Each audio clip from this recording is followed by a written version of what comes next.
My name is Bliss, and I'm an engineer at Neuralink. And I'd like to introduce you to the first ever user of the Neuralink device. Now, the first human to have a Neuralink computer chip surgically implanted in his brain demonstrated how he uses his thoughts to move a computer cursor around a screen to play online chess and toggle the music stream on and off. Noland Arbaugh, a 29-year-old man who is paralyzed from the shoulders down due to a diving incident 8 years ago, joined a live stream alongside a Neuralink engineer on X to show the public how the brain-computer interface tech works.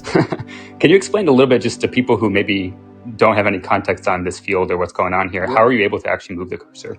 Yeah, so we started out with trying out a few different things.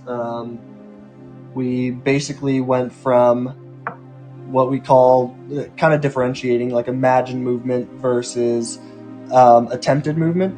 So a lot of what we started out with was attempting to move. So I would attempt to move, say, my right hand. The chip contains 1,000 electrodes programmed together to gather data about the brain's neural activity and movement intention and send that data to a Neuralink computer for decoding to transform the thoughts into action. Noland explains that he simply imagines the cursor moving where he wants it to go, and it does. And from there, I think it just became intuitive for me to start imagining the cursor moving. Basically, it was like using the force on a cursor, and I could get it to move wherever I wanted. Just stare somewhere in the screen and it would move where I wanted it to, which was such a wild experience. This guy wants to know if you feel like a wizard. Yeah, right. It's crazy. It really is. It's so cool. The quadriplegic became the first human test subject of the chip developed by the Elon Musk owned company when a robot surgeon plugged the implant into his brain at the end of January. He said the surgery was super easy and he was released from the hospital a day later with no cognitive impairment since. Like, there's nothing to be afraid of with that. The surgery was super easy. I literally was released from the hospital a day later. I have no cognitive impairments. Well, I guess none that were caused by the surgery. I beat you in chess once, so yeah. I do have a pretty good record in chess right now. Before receiving the chip, Noland would need another person's help to play online chess and video games like Civilization 6.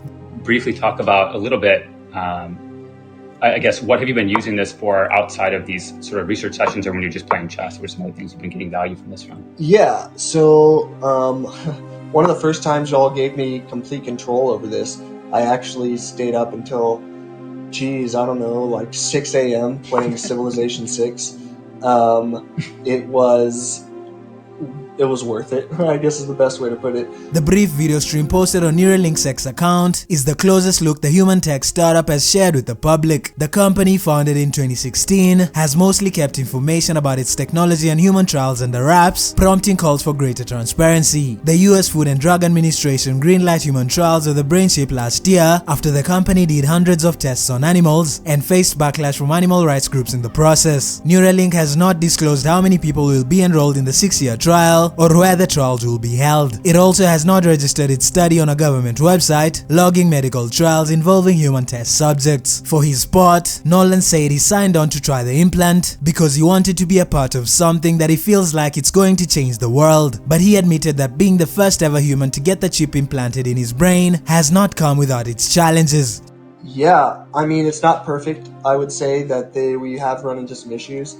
I don't want people to think that it is this is the end of the journey. There's still a lot of work to be done, but it has already changed my life, and I think that people who are thinking about, applying for the human trials or are thinking about, finding some way to help out with this, to, do your part. And that's the reason I got into it, was because I just wanted to help. I wanted to be a part of something that I feel like is going to change the world. So, what do you guys think? Comment down below, and as always, don't forget to like and subscribe. Thanks for watching, and see you in the next video.